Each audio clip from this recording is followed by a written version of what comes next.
Hi friends, good evening. இது உங்கள் tape IS academy. நாம் இன்னைக்கு ஆகஸ்ட் 27ஆம் தேதிக்கான நடப்பு நிகழ்வுகள் பார்க்க இருக்கிறோம். வழக்கம் போல் இன்றைய நடப்பு நிகழ்வும் கவனமாக பார்த்துக்கிடுங்க, நோட்ஸ் எடுத்துக்கிடுங்க. ஈவினிங்கில் நடைபெறக்கூடிய டெய்லி கன்ஃபரன்ஸில் மறக்காமல் கலந்துக்கிடுங்க. தேர்வானது டெலகிராம் ஆப்பில் நம்மளுடைய டேப் ஐஏஎஸ் அகாடமி அப்படிங்கிற சேனல் நடைபெறும். இது வரைக்கும் யார் நம்மளுடைய சேனலில் ஜாயின் பண்ணாமல் இருந்தீங்கன்னு சொன்னால் உங்களுடைய மொபைல் ஃபோனில் டெலகிராம் ஆப் இன்ஸ்டால் பண்ணி மறக்காமல் சர்ச் பாக்ஸில் டேப் ஐஏஎஸ் அகாடமி சர்ச் பண்ணிங்கன்னு சொன்னால் நம்முடைய குரூப்பில் ஈஸியாக ஜாயின் பண்ணிக்கலாம்.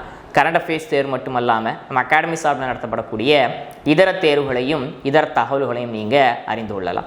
ரைட், நாம் இன்றைய நடப்பு நிகழ்வுகளில் முதல்ல பார்க்கக்கூடிய புத்துணர்ச்சி வாக்கியம் பார்த்தீங்கன்னு சொன்னால், லட்சியத்தில் எத்தனை கவனம் செலுத்துகின்றீர்களோ அதே அளவு கவனத்தை லட்சியத்தை அடையும் வழியிலும் செலுத்துங்கள். சுவாமி விவேகானந்தருடைய வார்த்தைகள். நாம் நம்மளுடைய லட்சியத்திற்காக ஒரு பெரிய முயற்சி எடுக்கிறோம் இல்லையா, அந்த முயற்சி, அதாவது லட்சியத்துக்காக எவ்வளவு ஆசைப்படுதோமோ எவ்வளோ கவனம் செலுத்துகிறோமோ அதே போல் அந்த லட்சியத்தை அடைவதற்காக நாம் எடுத்துக்கொள்ளக்கூடிய ஒவ்வொரு சின்ன சின்ன செயல்பாடுகளையும் நம்ம என்ன பண்ணணும்னு சொன்னால் ரொம்ப ஜாக்கிரதையாக ரொம்ப கவனமாக நாம் செயல்பட்டோம் அப்படின்னு சொன்னால் கண்டிப்பாக நம்மளால் என்ன பண்ண முடியும் அப்படின்னு சொன்னால் நம்மளுடைய அந்த கனவு லட்சியத்தை அடைய முடியும் அப்படிங்கிறதான் பார்க்கணும். சரிங்களா, பாருங்கள், லட்சியத்தில் எத்தனை கவனம் செலுத்துகின்றீர்களோ அதே அளவு கவனத்தை லட்சியத்தை அடையும் வழியிலும் செலுத்துங்கள். சரிங்களா, ரைட். நாம் இன்றைய நடப்பு நிகழ்வுகளில் முதல்ல பார்க்கக்கூடிய தகவல் என்ன அப்படின்னு சொன்னால், நடப்போம் நலம் பெறுவோம் திட்டம். சரிங்களா, அது தமிழ்நாடு அரசாங்கத்தினுடைய பொது சுகாதாரத்துறை பார்த்தீங்க அப்படின்னு சொன்னால், இளைஞர்கள் இருக்கிறாங்க இல்லையா, இளையோர்கள், அதாவது 30 வயதுக்குட்பட்ட இளையோர்கள் இருக்கிறாங்க இல்லையா, கல்லூரி படிக்கக்கூடிய அந்த ஏஜில் இருந்து, அதாவது ஒரு 18 வயதுக்கு மேலே ஒரு 30 வயசுக்குள்ளே இருக்கக்கூடிய அந்த இளைஞர்கள் இருக்கிறாங்க இல்லையா, இப்போ இவங்களுக்கு மத்தியில் நடைப்பயிற்சி, அதாவது தினம்தோறும் பார்த்தீங்கன்னு சொன்னால் ஒரு 30 நிமிஷம் நடைப்பயிற்சி மேற்கொள்வதற்கான ஒரு விழிப்புணர்வு திட்டத்தை ஒரு முன்னெடுப்பு என்ன பண்ண இருக்கிறாங்கன்னு சொன்னால் தொடங்க போகிறாங்க அப்படிங்கிறத நாம் இந்த இடத்துல பார்க்குறோம். அதாவது ஒரு மனிதன் சாதாரணமாக ஒரு நாளில் பார்த்தீங்கன்னு சொன்னால் சற்றேறக்குறைய 30 நிமிடங்கள் அவர் காலார நடைப்பயிற்சி மேற்கொண்டார்னு சொன்னால் 20 விதமான நன்மைகள் அவருக்கு ஏற்படுகிறது. அந்த அடிப்படையில் பார்த்தீங்க அப்படின்னு சொன்னால் முதல்ல மன அழுத்தம் போகுது. அதுபோக பார்த்தீங்கன்னு சொன்னால் முதல்ல உடல் ஆரோக்கியம், அதுக்கடுத்து உடல் எடை குறையுது பார்த்தீங்கன்னு சொன்னால், அதுக்கடுத்து இதய நோய் வருவதற்கான வாய்ப்பு குறைகிறது. நுரையீரல் நம்ம நடக்கும்போது அதிகப்படியான பலமடைகிறது. இந்த மாதிரி பல்வேறு வகையான உடலுக்கு தேவைப்படக்கூடிய பல்வகையான நன்மைகள் எதில் இருக்குது அப்படின்னு சொன்னால் அந்த 30 நிமிடங்கள் நடைப்பயிற்சி நமக்கு அடங்கி இருக்குது. ஆக இந்த 30 நிமிடங்கள் நடைப்பயிற்சி தினம்தோறும் மேற்கொள்வது குறித்து ஒரு புரிதலை, ஒரு விழிப்புணர்வை இளையோர்களிடம் ஏற்படுத்தணும் அப்படிங்கிறதற்காக தமிழ்நாடு பொது சுகாதாரத்துறை என்ன பண்ணுறாங்க அப்படின்னு சொன்னால் இந்த புதிய முன்னெடுப்பை தொடங்க இருக்கிறாங்க அப்படிங்கிறத நாம் இந்த இடத்துல பார்க்கணும். சரிங்களா, பாருங்கள், இளையோர் நலன் காக்க புதிய செயல் திட்டம். அதுதான் என்ன அப்படின்னு சொன்னால் நடப்போம் நலம் பெறுவோம் திட்டம். நாள்தோறும் 30 நிமிடங்கள் நம்ம நடைப்பயிற்சி மேற்கொண்டோம் அப்படின்னு சொன்னால் நமக்கு ஒரு 20 விதமான நன்மைகள் கிடைக்குது. குறிப்பாக பார்த்தீங்கன்னு சொன்னால் இதய நோய் வாய்ப்பு குறைகிறது. இப்போ நம்ம அடிக்கடி பார்க்குறோம், இளம் வயதிலேயே பார்த்தீங்கன்னு சொன்னால் ஹார்ட் அட்டாக்ல இறந்து போகக்கூடிய சூழ்நிலைகளை பார்க்குறோம். அந்த அடிப்படையில் பார்த்தீங்கன்னு சொன்னால் இதய நோய் வருவதற்கான வாய்ப்பு குறைகிறது.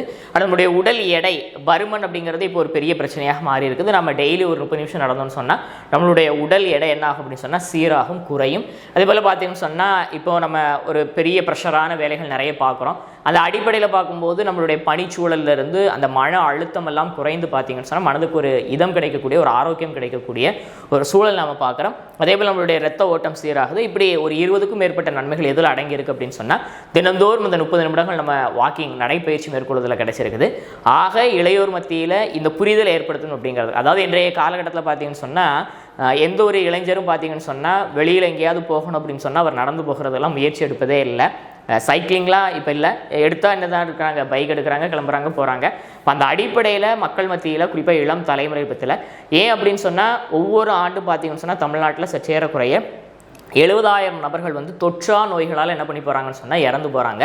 அந்த தொற்றா நோய்களால் இறக்கக்கூடிய நபர்களுடைய எண்ணிக்கையை குறைக்கணும் அப்படிங்கிறதுக்காக, குறிப்பாக இளம் வயதில் ஏற்படக்கூடிய மரணங்களை குறைக்கணும் அப்படிங்கிறதுக்காக தான் தமிழ்நாடு பொது சுகாதாரத்துறை என்ன பண்ணியிருக்கு அப்படின்னு சொன்னால் இந்த புதிய முன்னெடுப்பு, புதிய திட்டத்தை தொடங்க இருக்கிறாங்க அப்படிங்கிறத நாம் இந்த இடத்துல பார்க்கணும். சரிங்களா, இப்போ நாம் தெரிஞ்ச தகவல் என்னன்னு சொன்னால் தமிழ்நாட்டில் இருக்கக்கூடிய இளையோர்கள் மத்தியில், குறிப்பாக கல்லூரிகளில் படிக்கக்கூடிய மாணாக்கர்களுக்கு மத்தியில் பார்த்தீங்கன்னு சொன்னால் தினம்தோறும் ஒரு 30 நிமிடங்கள் நடைப்பயிற்சி மேற்கொள்வதன் மூலமாக உடம்புக்கு கிடைக்கக்கூடிய ஒரு 20 விதமான நன்மைகள் குறித்த புரிதலை ஏற்படுத்தணும் அப்படிங்கிறதற்காக நடப்போம் நலம் பெறுவோம் அப்படிங்கக்கூடிய ஒரு புதிய முன்னெடுப்பை தமிழ்நாடு பொது சுகாதாரத்துறை தொடங்க இருக்கிறாங்க அப்படிங்கிற தகவலை நாம் இந்த இடத்துல பார்த்தோம். சரிங்களா, அடுத்த பார்க்கக்கூடிய தகவல் என்ன அப்படின்னு சொன்னால் திருவாரூர் மாவட்டத்தில் அமைந்திருக்கக்கூடிய முத்துப்பேட்டை. சரிங்களா, முத்துப்பேட்டையில் சற்றேறக்குறைய 1,20,020 ஹெக்டேர் பரப்பளவு என்ன இருக்குது அப்படின்னு சொன்னால் அலையாத்தி காடுகள் இருக்குது. சரிங்களா, அதாவது ஆறுகளும் கடலும் சங்கமிக்கக்கூடிய அந்த பகுதியில் பார்த்தீங்கன்னு சொன்னால் அந்த களிமுக பகுதின்னு சொல்லுவாங்க இல்லையா, அந்த மாதிரியான பகுதியில் சற்றேறக்குறைய 1,00,000க்கும் மேற்பட்ட பரப்பளவில் ஹெக்டேர் பரப்பளவில் என்ன இருக்குது அப்படின்னு சொன்னால் அலையாத்தி காடுகள் காணப்படுகிறது. இப்போ இந்த அலையாத்து காடுகளை பாதுகாப்பதில் தமிழ்நாடு வனத்துறை வந்து ரொம்ப முயற்சி எடுத்து பல்வேறு விஷயங்களில் ஈடுபட்டுக்கிட்டு இருக்கிறாங்க. அந்த அடிப்படையில் இந்த முத்துப்பேட்டை பக்கத்தில் இருக்கக்கூடிய துறைக்காடு அப்படிங்கக்கூடிய ஒரு பகுதி சரிங்களா, அந்த பகுதியில் சற்றேறக்குறைய ஒரு 50 ஹெக்டேர் பரப்பில் என்ன பண்ணியிருக்கிறாங்க அப்படின்னு சொன்னால் நபார்டு வங்கி நிதி உதவியோட சற்றேறக்குறைய 22 லட்சம் ரூபாயில் புதிய அலையாத்து காடுகளை உருவாக்கக்கூடிய ஒரு கட்டமைப்பு உருவாக்கப்பட்டிருக்குது. அந்த அடிப்படையில் இந்த அலையாத்தி காடுகளுக்காக கால்வாய்கள் அமைக்கப்பட்டிருக்குது. அதில் என்ன ஸ்பெஷல் அப்படின்னு சொன்னால் வனத்துறை இந்த கால்வாயை தமிழ் வாழ்க அப்படிங்கிற லெட்டர்ஸ் மாதிரி என்ன பண்ணியிருக்கிறாங்கன்னு சொன்னால் அந்த வடிகால் அதாவது வடிவத்தில் அந்த வாய்க்காலை அமைச்சிருக்கிறாங்க அப்படிங்கிறத நாம் இந்த இடத்துல பார்க்குறோம். இதில் இருக்கக்கூடிய அந்த தமிழ் எழுத்துக்கள் இருக்கு இல்லையா, நீங்கள் இதில் பார்த்தாலே தெரியும் தமிழ் வாழ்க அப்படின்னு சொல்லி அந்த ஒவ்வொரு எழுத்தும் அதாவது தமிழ் அந்த எழுத்து பார்த்தீங்கன்னு சொன்னால் 65 மீட்டர் நீளம் 13 மீட்டர் அகலம். அப்போ தமிழ் வாழ்க ஒவ்வொரு லெட்டர்ஸும் சற்றேறக்குறைய 65 மீட்டர் நீளமும் 13 மீட்டர் அகலமும் உடையதாக என்ன செய்யப்படும் சொன்னால் வடிவமைக்கப்பட்டிருக்குது. இந்த கால்வாய்களை சுற்றி இருக்கக்கூடிய அந்த கால்வாயினுடைய எல்லைகளில் கரைகளில் பார்த்தீங்கன்னு சொன்னால் கருங்கண்டல் அப்படிங்கக்கூடிய அலையாத்தி மரக்கன்றுகளை நடுவதற்காக என்ன பண்ணியிருக்கிறாங்க அப்படின்னு சொன்னால் வனத்துறை முயற்சிகளை மேற்கொண்டிருக்கிறாங்க அப்படிங்கிறத நாம் இந்த இடத்துல பார்க்கணும் சரியா. அப்புறம் தெரிஞ்ச தகவல் என்ன அப்படின்னு சொன்னால் திருவாரூர் மாவட்டம் முத்துப்பேட்டையில் 1,20,020 ஹெக்டேர் பரப்பளவில் அலையாத்தி காடுகள் காணப்படுகிறது. அதில் துறைக்காடு அப்படிங்கிற பகுதியில் புதிதாக நபார்டு வங்கி நிதி உதவியோட 22 லட்சத்தில் பார்த்தீங்கன்னு சொன்னால் ஒரு 50 ஹெக்டேர் பரப்பில் புதிய அலையாத்தி காடுகள் உருவாக்கக்கூடிய அந்த பணியை வனத்துறை மேற்கொண்டிருக்கிறாங்க. அதில் அந்த அலையாத்தி காடுகளுக்கான அந்த கால்வாய்கள் அமைக்கிறதுல தமிழ் வாழ்க அப்படிங்கிற அந்த லெட்டர்ஸ் அடிப்படையில் என்ன பண்ணியிருக்கிறாங்கன்னு சொன்னால் அந்த கால்வாய்கள் அமைக்கப்பட்டிருக்கு. அந்த கால்வாய்களுடைய கரைகளில் பார்த்தீங்கன்னு சொன்னால் கருங்கண்டல் அப்படிங்கக்கூடிய அலையாத்தி மரக்கன்றுகள் நடப்பட இருக்குது அப்படிங்கிற தகவலையும் நாம் இந்த இடத்துல பார்த்தோம். தமிழ் வாழ்க அப்படிங்கக்கூடிய இந்த ஒவ்வொரு லெட்டர்ஸும் பார்த்தீங்கன்னு சொன்னால் சற்றேறக்குறைய 65 மீட்டர் நீளம் 13 மீட்டர் அகலத்தும் உடையதாக வடிவமைக்கப்பட்டிருக்கு அப்படிங்கிறத நாம் இந்த இடத்துல பார்க்கணும் சரிங்களா. அடுத்த பார்க்கக்கூடிய தகவல் என்ன சொன்னால் பழங்கால தொல்லியல் பொருட்கள் கண்டெடுக்கப்பட்டிருக்கு. எங்கே அப்படின்னு சொன்னால் கடலூர் மாவட்டத்தில். அதாவது கடலூர் மாவட்டத்தில் பார்த்தீங்க அப்படின்னு சொன்னால் வாழப்பட்டு அப்படிங்கக்கூடிய ஒரு ஏரியா, அந்த பகுதியில் தென்பெண்ணை ஆறு ஓடுகிறது. அதனுடைய கரையில் தான் பார்த்தீங்கன்னு சொன்னால் அந்த கரையில் வந்து பழங்கால பொருட்கள் நிறைய இருப்பதாக அந்த வரலாற்று ஆய்வாளர்கள் இருக்கிறாங்களே அவங்களுக்கு தகவல் கிடைக்குது. அந்த வரலாற்று ஆய்வாளர்கள் போய் அங்கே போய் என்ன பொருட்கள் இருக்குது அப்படிங்கிறத கண்டறிந்து பார்த்ததில் பார்த்தீங்கன்னு சொன்னால் அந்த காலத்தில் இறந்தவங்களை புதைப்பதற்காக பயன்படுத்தப்பட்ட முதுமக்கள் தாழிகள் இருக்கு இல்லையா, அதனுடைய சிதைந்த பகுதிகள் என்ன செய்யப்பட்டுன்னு சொன்னால் கண்டெடுக்கப்பட்டிருக்குது. அதே போல் சுடுமண்ணால் செய்யப்பட்ட பொம்மை வட்டச்சில்கள், அது மட்டும் இல்லாமல் பார்த்தீங்கன்னு சொன்னால் ராஜராஜன் காலத்து செப்பு நாணயங்களும் ஆங்கிலேயர் காலத்து செப்பு நாணயங்களும் என்ன செய்யப்பட்டிருக்கு அப்படின்னு சொன்னால் அந்த தென்பெண்ணை ஆற்றினுடைய கரையில் தொல்லியல் ஆய்வாளர்களால் கண்டறியப்பட்டிருக்கு அப்படிங்கிற தகவலை தான் நாம் இந்த இடத்துல பார்க்கணும் சரியா. இப்போ நாம் தெரிஞ்சுக்கிற தகவல் என்ன அப்படின்னு சொன்னால் கடலூர் மாவட்டம் வாழப்பட்டு அப்படிங்கக்கூடிய பகுதியில் அமைந்திருக்கக்கூடிய தென்பெண்ணை ஆற்றினுடைய கரைகளில் பழங்கால மக்கள் பயன்படுத்திய வாழ்ந்த எச்சங்களுக்கான அந்த தொல்லியல் பொருட்கள் இருப்பதாக கிடைத்த தகவலின் அடிப்படையில் தொல்லியல் ஆய்வாளர்கள் மேற்கொண்ட அந்த ஆய்வில் பார்த்தீங்கன்னு சொன்னால் சுடுமண்ணால் செய்யப்பட்ட பொம்மை வட்டச்சில்லுகள் உடைந்த முதுமக்கள் தாழிகள் ராஜராஜன் மற்றும் ஆங்கிலேயர் காலத்தினுடைய செப்பு நாணயங்கள் எல்லாம் கண்டறியப்பட்டிருக்கு அப்படிங்கிற தகவலை நாம் இந்த இடத்துல பார்த்தோம் சரிங்களா. அடுத்த பகுதி தகவல்னு சொன்னால் சிங்கப்பூரில் நடைபெற்ற ஒரு மாநாடு ஒரு கூட்டம் குறித்து தான் நாம் பார்க்க இருக்கிறோம். என்ன கூட்டம் அப்படின்னு சொன்னால் India Singapore ministerial round table conference சரியா. அதாவது இந்தியா மற்றும் சிங்கப்பூர் ஆகிய இரு நாடுகளுக்கு இடையேயான அமைச்சர்கள் அளவிலான வட்டமேஜை கூட்டம் வட்டமேஜை மாநாடு சரிங்களா. இப்போ இந்த மாநாட்டில் பங்கெடுப்பதற்காக இந்தியாவிலிருந்து 4 அமைச்சர்கள் என்ன பண்ணியிருக்கிறாங்கன்னு சொன்னால் சிங்கப்பூருக்கு போயிருக்கிறாங்க. நிதியமைச்சராக இருக்கக்கூடிய நிர்மலா சீதாராமன் தலைமையில் சரிங்களா.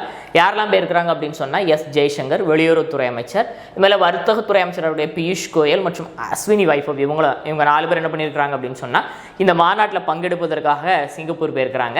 இவங்க சிங்கப்பூரில் இருக்கக்கூடிய அந்தந்த துறை சார்ந்த மினிஸ்டர்ஸோட பேச்சுவார்த்தை நடத்தியிருக்கிறாங்க. அது மட்டும் இல்லாமல் பார்த்தீங்கன்னு சொன்னால் சிங்கப்பூருடைய அதிபர் மற்றும் பிரதமர் எல்லாம் சந்தித்து பேச்சுவார்த்தைகள் நடத்தியிருக்கிறாங்க. இந்தியாவுக்கும் சிங்கப்பூருக்கும் இடையே பொருளாதார ரீதியான முன்னெடுப்புகளை மேற்கொள்வது கடந்த ஓராண்டில் மட்டுமே பார்த்தீங்கன்னு சொன்னால் சிங்கப்பூர் நாட்டினுடைய வெளிநாட்டு முதலீடு அப்படிங்கிறது இந்தியாவில் சற்றேறக்குறை 98,000 கோடி ரூபாய் அப்படிங்கிறது குறிப்பிடும்படியான விஷயம். இந்தியாவில் அதிகமாக முதலீடு செய்யக்கூடிய அந்நிய முதலீடுகளை தரக்கூடிய நாடுகளுடைய அந்த பட்டியலில் சிங்கப்பூர் 6வது மிக முக்கியமான இடத்துல இருக்குது அப்படிங்கிறதும் குறிப்பிடும்படியான விஷயம். எதிர்காலத்தில் நாம் சந்திக்கக்கூடிய பல்வேறு பிரச்சனைகள் குறித்த விஷயங்களுக்கான தீர்வுகளை கண்டடைவதற்காகவும் பொருளாதார ரீதியாக இரு நாடுகளை பலப்படுத்துவதற்காகவும் என்ன செய்யப்பட்டிருக்கு அப்படின்னு சொன்னால் இந்த மாநாட்டிற்கு ஏற்பாடு செய்யப்பட்டிருந்தது அப்படிங்கிறது குறிப்பிடும்படியான விஷயம் சரியா.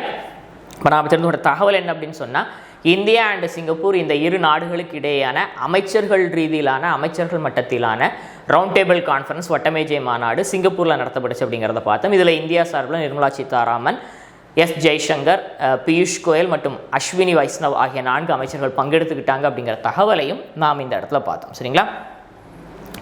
அடுத்த பகுதி தகவல் என்னன்னு சொன்னால், நேற்று தினம் நம்ம ஒருங்கிணைந்த யூனிஃபைடு பென்ஷன் ஸ்கீம் வந்து இந்திய அரசாங்கம் என்ன பண்ணியிருக்கிறாங்கன்னு சொன்னால் கொண்டு வர இருக்கிறாங்க அப்படிங்கிற தகவல் நாம் நேற்று தினம் பார்த்தோம். அதற்கு ஒன்றிய அமைச்சரவை ஒப்புதல் வழங்கியிருக்கு அப்படிங்கிறத பார்த்தோம். அதாவது ஒன்றிய அரசு பணிகளில், மத்திய அரசு பணிகளில் பணியாற்றக்கூடிய ஊழியர்கள் குறைந்தது 10 ஆண்டுகள் பணியாற்றி இந்த ஒருங்கிணைந்த ஓய்வூதிய திட்டத்தில் இணைந்திருந்தாங்க அப்படின்னு சொன்னால் 10 ஆண்டுகளுக்கு அப்புறமா உங்கள் ஓய்வுக்கு பின்னால் மாதந்தோறும் 10,000 ரூபாய் ஓய்வூதியமாக வழங்கப்படும். இல்லை அவர் வந்து அரசு பணியில் ஜாயின்ட் ஆகி சற்றேறக்குறை 25 ஆண்டுகள் இந்த பென்ஷன் ஸ்கீமில் அவர் இணைந்திருந்து 25 ஆண்டுகள் கழித்து ஓய்வு பெறுகிறார் அப்படின்னு சொன்னால் அவர் கடைசியாக வாங்கின சம்பளம், ஓராண்டு காலத்தில் வாங்கின சம்பளத்தினுடைய சராசரியில் 50% அவருக்கு என்ன பண்ணப்படும் அப்படின்னு சொன்னால் ஓய்வூதியம் வழங்கப்படும். அவர் இறந்து போனதுக்கப்புறமா அவங்க குடும்ப உறுப்பினர்களுக்கு கடைசியாக வழங்கப்பட்ட ஓய்வூதியத்தில் 60% வழங்கப்படும் போன்ற பல்வேறு தகவல்களை நம்ம நேற்று தினம் பார்த்தோம். இதில் மாநில அரசாங்கம் விருப்பப்பட்ட இணைந்து கொள்ளலாம் அப்படிங்கிற தகவலை நம்ம பார்த்தோம். இப்போ இந்த சூழ்நிலையில் இந்த ஒருங்கிணைந்த ஓய்வூதிய திட்டத்தில் முதல் மாநிலமாக பார்த்தீங்க அப்படின்னு சொன்னால் மகாராஷ்டிர மாநில அரசாங்கம் என்ன பண்ணியிருக்கிறாங்கன்னு சொன்னால் இணைந்து இருக்கிறாங்க அப்படிங்கிறத பார்க்குறோம். 2004 மற்றும் அதற்கு பின்னால் ஜாயின் பண்ணக்கூடிய அந்த ஒன்றிய அரசுடைய ஊழியர்கள் இருக்கிறாங்க இல்லையா, அவங்க இந்த ஒருங்கிணைந்த ஓய்வூதிய திட்டத்தில் என்ன பண்ணலாம் அப்படின்னு சொன்னால் பயன்பெறலாம் அப்படிங்கிறது குறிப்பிடத்தக்க. சரியா? இப்போ நாம தெரிஞ்ச தகவல் என்ன அப்படின்னு சொன்னால், ஒன்றிய அமைச்சரவை ஒப்புதல் வழங்கி இருக்கக்கூடிய ஒருங்கிணைந்த ஓய்வூதிய திட்டம் அடுத்த ஆண்டு ஏப்ரல் 1 நடைமுறைக்கு வர இருக்குது. இந்த ஓய்வூதிய திட்டத்தில் முதல் மாநிலமாக மகாராஷ்டிரா தன்னை இணைத்து கொண்டுள்ளது அப்படிங்கிற தகவலை நாம் இந்த இடத்துல பார்த்தோம். சரிங்களா? அடுத்த பார்க்கக்கூடிய தகவல் என்ன சொன்னால் நாஸ்காம் அப்படிங்கிறது National Association of Software and Service Companies. அதனுடைய சுருக்கம் தான் என்ன அப்படின்னா நாஸ்காம். 1988 உருவாக்கப்பட்ட ஒரு அமைப்பு. இந்தியாவில் தகவல் தொழில்நுட்பம் சார்ந்த வளர்ச்சியில் முக்கிய பங்களிப்பு கூடிய நிறுவனம் தான் என்ன அப்படின்னு சொன்னால் நாஸ்காம். சரிங்களா? இந்த நாஸ்காமினுடைய தலைமையகம் பார்த்தீங்கன்னு சொன்னால் நொய்டா மற்றும் நியூ டெல்லியில் அமைஞ்சிருக்கு அப்படிங்கிறது குறிப்பிடும்படியான விஷயம். இப்போ இந்த அமைப்புக்கான புதிய தலைவர் தேர்ந்தெடுக்கப்பட்டிருக்கிறாங்க. அவங்க தான் யார் அப்படின்னு சொன்னால் சிந்து கங்காதரன். சரிங்களா? இப்போ இவங்க ஏற்கனவே பார்த்தீங்கன்னு சொன்னால் நாஸ்காமில் உலகளாவிய திறன் மையங்களுக்கான தலைவராக பொறுப்பில் இருந்தாங்க. இப்போ இவங்க என்ன பண்ணியிருக்கிறாங்கன்னு சொன்னால் நாஸ்காமினுடைய தலைவராக தேர்ந்தெடுத்திருக்கிறாங்க அப்படிங்கிறத நாம் இந்த இடத்துல பார்க்குறோம். சரியா? இப்போ நாம் தெரிஞ்ச தகவல் என்ன அப்படின்னு சொன்னால், National Association of Software and Service Companies என்று அழைக்கப்படக்கூடிய நாஸ்காமினுடைய புதிய தலைவராக சிந்து கங்காதரன் தேர்ந்தெடுக்கப்பட்டிருக்கிறாங்க, நியமிக்கப்பட்டிருக்கிறாங்க அப்படிங்கிறத நாம் இந்த இடத்துல பார்த்தோம். நாஸ்காம் 1988 இந்தியாவில் உருவாக்கப்பட்ட ஒரு தன்னாட்சி அடிப்படையில் செயல்படக்கூடிய ஒரு அமைப்பாக நாஸ்காம் விளங்குகிறது அப்படிங்கிறது குறிப்பிடும்படியான விஷயம். சரிங்களா? அடுத்தாம் பகுதி தகவல் என்னன்னு சொன்னால், உலகினுடைய டாப் 10 வாகன உற்பத்தி நிறுவனங்களுக்கான பட்டியல். சரிங்களா? இப்போ இந்த பட்டியலில் முதல் முறையாக இந்தியாவுடைய டாடா மோட்டார்ஸ் என்ன பண்ணியிருக்கு சொன்னால் முதல் 10 இடங்களுக்குள்ள ஒரு இடத்தை பிடிச்சிருக்கு அப்படிங்கிறத நாம் இந்த இடத்துல பார்க்குறோம். அந்த அடிப்படையில் உலகத்திலேயே பார்த்தீங்கன்னு சொன்னால் அதிகமான சொத்து மதிப்பை கொண்டிருக்கக்கூடிய வாகன உற்பத்தி நிறுவனமாக எது முதல் இடத்துல இருக்குது அப்படின்னு சொன்னால் எலான் மஸ்கினுடைய டெஸ்லா முதல் இடத்துல இருக்குது. ஏறக்குறைய $711 பில்லியன் மதிப்புடையது. அடுத்து பார்த்தீங்கன்னு சொன்னால் டொயோட்டோ 2வது இடத்துல இருக்குது, $307 பில்லியன் அமெரிக்க டாலர். அடுத்து PYD கம்பெனி என அழைக்கப்படக்கூடிய கம்பெனி ஏறக்குறைய $92 பில்லியன் என்ன பண்ணுது அப்படின்னு சொன்னால் 3ஆம் இடத்துல இருக்குது. முதல் 10 இடங்களுக்குள்ள ஒரு நபராக இந்தியாவுடைய டாடா மோட்டார்ஸ் ஏறக்குறைய $51 பில்லியன் சொத்து மதிப்பாக பெற்று என்ன பண்ணியிருக்கு அப்படின்னு சொன்னால் இந்திய மதிப்பில் ஏறக்குறைய 4.27 லட்சம் கோடி மதிப்பு மிக்க நிறுவனமாக முதல் 10 இடங்களுக்குள்ள ஒரு இடத்தை அது பிடிச்சிருக்கு அப்படிங்கிறத நம்ம இந்த இடத்துல பார்க்குறோம். எந்த இடம் அப்படிங்கிறத பெர்ஃபெக்டாக நியூஸ் பேப்பரில் கொடுக்கல. முதல் 10 இடங்களுக்குள்ள ஒரு இடம் அவங்க வந்திருக்கிறாங்க அப்படிங்கிற தகவல் பதிவாகி இருக்கு. சரிங்களா? அது மட்டும் இல்லாமல் பார்த்தீங்கன்னு சொன்னால் இந்தியாவிலேயே நாட்டின் அதிக சந்தை மதிப்பு கொண்ட வாகன உற்பத்தி நிறுவனமாகவும் எது மாறி இருக்கிறது அப்படின்னு சொன்னால் டாடா மோட்டார்ஸ் மாறி இருக்குது அப்படிங்கிறத நாம் இந்த இடத்துல பார்க்கணும். சரியா? இப்போ நாம் தெரிஞ்ச தகவல் என்ன அப்படின்னு சொன்னால், இந்தியாவினுடைய நம்பர் 1 வாகன உற்பத்தி நிறுவனமாகவும் உலகத்தில் டாப் 10ல் ஒன்றாகவும் இந்தியாவுடைய டாடா நிறுவனம் ஏறக்குறைய $51 பில்லியன் மதிப்போட, அதாவது ஏறக்குறைய 4.27 லட்சம் கோடிகளோட அது முதல் 10 இடங்களுக்குள்ள ஒரு இடம் பிடிச்சிருக்கு அப்படிங்கிறத பார்த்தோம். உலகத்திலேயே நம்பர் 1 வாகன உற்பத்தி நிறுவனமாக டெஸ்லா முதல் இடத்துலையும், டொயோட்டோ 2வது இடத்துலையும், PYD 3வது இடத்துலையும் இருக்குது அப்படிங்கிற தகவலை நாம் இந்த இடத்துல தெரிஞ்சுக்கணும். சரிங்களா? ரைட், நம்ம ரீகேப் பார்க்க இருக்கிறோம். ஆரம்பத்தில் என்ன பார்த்தோம் அப்படின்னு சொன்னால், தமிழ்நாடு சுகாதாரத்துறை தமிழ்நாட்டில் இளைஞர்களுக்கு மத்தியில் நடைப்பயிற்சியை ஊக்குவிக்கணும் அப்படிங்கிறதற்காக, அதாவது தினம்தோறும் ஒரு 30 நிமிடங்கள் நடைப்பயிற்சி மேற்கொள்வதன் மூலமாக ஒரு 20க்கும் மேற்பட்ட நன்மைகள் நம்ம அடைந்து கொள்ள முடியும். அந்த அடிப்படையில் இளைஞர்களுக்கு மத்தியில் நடைப்பயிற்சி மேற்கொள்வதனுடைய முக்கியத்துவம் குறித்த புரிதலை ஏற்படுத்துவதற்காக பார்த்தீங்க அப்படின்னு சொன்னால் நடப்போம் நலம்பெறும் அப்படிங்கூடிய ஒரு புதிய திட்டத்தை, ஒரு புதிய முன்னெடுப்பை தொடங்க இருக்கிறாங்க அப்படிங்கிற தகவலை நாம் இந்த இடத்துல பார்த்தோம். நம்ம டெய்லி 30 நிமிடங்கள் நடப்பதன் மூலமாக நம்மளுடைய இதய நோய்கள் வராமல் பாதுகாக்கலாம், நம்மளுடைய இரத்த ஓட்டம் சீராகும், நம்முடைய மன அழுத்தம் குறையும், உடல் எடை சமமாக பராமரிக்கப்படும், சீராக குறையும் அப்படிங்கிற போன்ற பல்வேறு நன்மைகள் இருக்குது. இது குறித்து ஒரு புரிதலை ஏற்படுத்தணும் அப்படிங்கிறதற்காகத்தான் என்ன செய்யப்படுகிறது அப்படின்னு சொன்னால் இந்த முன்னெடுப்பு தொடங்கப்பட இருக்கு அப்படிங்கிறத நாம் இந்த இடத்துல பார்த்தோம். அதுக்கடுத்து இந்தியா அண்ட் சிங்கப்பூர் இந்த 2 நாடுகளுக்கு இடைப்பட்ட அமைச்சர்களுக்கு இடையேயான ஒரு ரவுண்ட் டேபிள் கான்ஃபரன்ஸ், ஒரு வட்டமேஜை மாநாடு சிங்கப்பூரில் நடத்தப்பட்டுச்சு. இதில் இந்தியா சார்பில் நிதியமைச்சருடைய நிர்மலா சீதாராமன் மற்றும் வெளியுறவுத்துறை அமைச்சருடைய ஜெய்சங்கர், பியூஷ் கோயல் மற்றும் அஸ்வினி வைஷ்ணவ் உட்பட்ட 4 அமைச்சர்கள் பங்கெடுத்துக்கிட்டாங்க அப்படிங்கிற தகவலை நாம் இந்த இடத்துல பார்த்தோம். India Singapore ministerial round table conference. சரிங்களா? அடுத்த பார்த்த தகவல் என்னன்னு சொன்னால், திருவாரூர் மாவட்டம் முத்துப்பேட்டையில் சற்றேறக்குறைய 1,20,020 ஹெக்டேர் பரப்பளவில் பார்த்தீங்க அப்படின்னு சொன்னால் அலையாத்தி காடுகள் இருக்குது. இப்போ இந்த பகுதியில் துறைக்காடு அப்படிங்கிற பகுதியில் நபார்டு வங்கி நிதியுதவியோட 22 லட்சம் மதிப்பீட்டில் ஒரு 50 ஹெக்டேர் பரப்பில் புதிதாக பார்த்தீங்கன்னு சொன்னால் அலையாத்தி காடுகள் உருவாக்கப்பட்டிருக்குது. இதில் கால்வாய்கள் அமைக்கக்கூடிய பணி நடைபெற்று வருகிறது. அந்த கால்வாய்கள் தமிழ் வாழ்க அப்படிங்கிற அந்த ஃபாண்டில் லெட்டர்ஸோடு என்ன செய்யப்பட்டு சொன்னால் அமைக்கப்பட்டிருக்குது. இந்த கால்வாய்களுடைய கரைகளில் பார்த்தீங்க அப்படின்னு சொன்னால் கருங்கண்டல் அப்படின்னு கூடிய அலையாத்தி மரக்கன்றுகள் நடுவதற்காக வனத்துறை முயற்சிகளை மேற்கொண்டிருக்கிறாங்க அப்படிங்கிறத பார்த்தோம். இந்த தமிழ் வாழ்க அப்படிங்கூடிய அந்த லெட்டர்ஸில் ஒவ்வொரு லெட்டரும் பார்த்தீங்கன்னு சொன்னால் சற்றேறக்குறைய 65 மீட்டர் நீளம் 13 மீட்டர் அகலத்தையும் என்ன செய்யப்படும் சொன்னால் உருவாக்கப்பட்டிருக்கு அப்படிங்கிறத பார்த்தோம். அடுத்தாக பார்த்தீங்கன்னு சொன்னால் கடலூர் மாவட்டம் வாழப்பட்டு அப்படிங்கிற பகுதியில் அமைந்திருக்கக்கூடிய தென்பெண்ணை கரையாற்றில் பார்த்தீங்க அப்படின்னு சொன்னால் அந்த காலத்தில் பழங்கால மக்கள் பயன்படுத்தின பல்வேறு பொருட்கள், தொல்லியல் எச்சங்கள் கண்டறியப்பட்டிருக்குது ஆய்வாளர்களால். அந்த அடிப்படையில் மக்கள் இறந்தவர்களை புதைப்பதற்காக பயன்படுத்தப்பட்ட முதுமக்கள் தாளினுடைய சிதைந்த பகுதிகளும், அதேபோல் சுடுமண்ணால் செய்யப்பட்ட பொம்மை, வட்டச்சில்லுகள் மற்றும் ராஜராஜன் மற்றும் ஆங்கிலேயர் காலத்து செப்பு நாணயங்கள் என்ன செய்யப்பட்டிருக்கு அப்படின்னு சொன்னால் இந்த பகுதிகளில் கண்டெடுக்கப்பட்டிருக்கு அப்படிங்கிறத நாம் இந்த இடத்துல பார்த்தோம். சரிங்களா?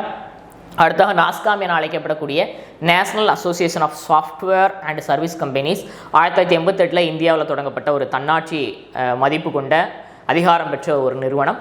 தகவல் தொழில்நுட்பத்துறை சார்ந்த வளர்ச்சியில் அதனுடைய பங்களிப்பு, அதை கண்ட்ரோல் பண்ணுறதால அதனுடைய பங்களிப்பு அப்படிங்கிறது மிக முக்கியத்துவம் வாய்ந்தது. இதனுடைய ஹெட் குவார்ட்டர்ஸ் நொய்டா மற்றும் நியூடெல்லியில் அமைஞ்சிருக்கு. இப்போ இதனுடைய புதிய தலைவராக யார் நியமிக்கப்பட்டிருக்கிறாங்க சொன்னால் சிந்து கங்காதரன் நியமிக்கப்பட்டிருக்கிறாங்க. ஏற்கனவே இந்த சிந்து கங்காதரன் நாஸ்காமினுடைய உலகளாவிய திறன் மையங்களுக்கான தலைவராக பொறுப்பில் இருக்கிறாங்க அப்படிங்கிறது குறிப்பிடத்தக்கது. இந்த உலகத்திலேயே பார்த்தீங்க அப்படின்னு சொன்னால் அதிகமான சந்தை மதிப்பு பெற்றிருக்கக்கூடிய டாப் 10 வாகன நிறுவனங்களில் ஒன்றாக இந்தியாவினுடைய டாடா மோட்டார்ஸும் இடம்பெற்றிருக்கு அப்படிங்கிறத பார்த்தோம். மேலும் இந்தியாவினுடைய நம்பர் 1 மதிப்பு கொண்ட, அதிக மதிப்பு கொண்ட நம்பர் 1 பிராண்டாகவும் எது மாறி இருக்குன்னா டாடா மோட்டார்ஸ் மாறி இருக்குது. சற்றேறக்குறைய 4.27 லட்சம் கோடி ரூபாய் அதனுடைய மதிப்பு, அதாவது $51 பில்லியன். உலகத்திலேயே அதிக மதிப்பு கொண்ட வாகன உற்பத்தி நிலையமாக டெஸ்லா முதல் இடத்துலையும், டொயோட்டோ 2வது இடத்துலையும், பிஒய்டி கம்பெனி 3வது இடத்துல இருக்குது அப்படிங்கிறத நாம் இந்த இடத்துல பார்த்தோம். அடுத்ததாக சமீபத்தில் ஒன்றிய அமைச்சரவை அனுமதி வழங்கியிருக்கக்கூடிய, ஒப்புதல் வழங்கியிருக்கக்கூடிய ஒருங்கிணைந்த யூனிஃபைட் பென்ஷன் ஸ்கீம், புதிய ஒருங்கிணைந்த ஓய்வூதிய திட்டத்தில் தன்னை முதல் மாநிலமாக மகாராஷ்டிரா இணைத்து கொண்டுள்ளது அப்படிங்கிறத பார்த்தோம். அதாவது 2004 மற்றும் அதற்கு பின்னால் பணியில் சேர்ந்திருக்கக்கூடிய ஒன்றிய அரசு ஊழியர்களுக்காக இந்த புதிய ஓய்வூதிய திட்டம் அறிவிக்கப்பட்டிருக்குது. இந்த ஓய்வூதிய திட்டத்தில் குறைந்த 10 ஆண்டுகள் இணைந்தாங்க அப்படின்னு சொன்னால் அவங்களுக்கு ரிட்டையர்மெண்ட்டுக்கு அப்புறமாக மாதந்தோறும் 10,000 ரூபாய் ஓய்வூதிய தொகை வழங்கப்படும்.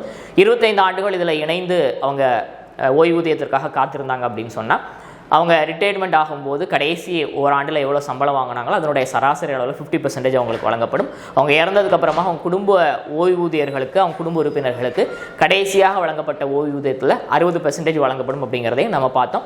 2025 ஏப்ரல் 1 இந்த ஒருங்கிணைந்த யூனிஃபைடு பென்ஷன் ஸ்கீம் நடைமுறைக்கு வர இருக்குது அப்படிங்கிறது குறிப்பிடத்தக்கது. இன்றைய நடப்பு நிகழ்வுகள் உங்களுக்கு பயனளிக்கக்கூடிய வகையில் இருந்திருக்கு நான் நினைக்கிறேன். இந்த வீடியோ உங்களுக்கு பிடிச்சிருன்னு சொன்னால் லைக் பண்ணுங்கள், ஷேர் பண்ணுங்கள், சப்ஸ்கிரைப் பண்ணுங்கள். மறக்காமல் ஈவினிங்கில் நடைபெறக்கூடிய டெய்லி கண்டெஸ்ட் டெஸ்ட்டில் கலந்துக்கிடுங்க. உங்களது வேல்யூபிள் கமெண்ட்ஸை கமெண்ட் பாக்ஸில் பதிவிடுங்க. தேங்க்யூ.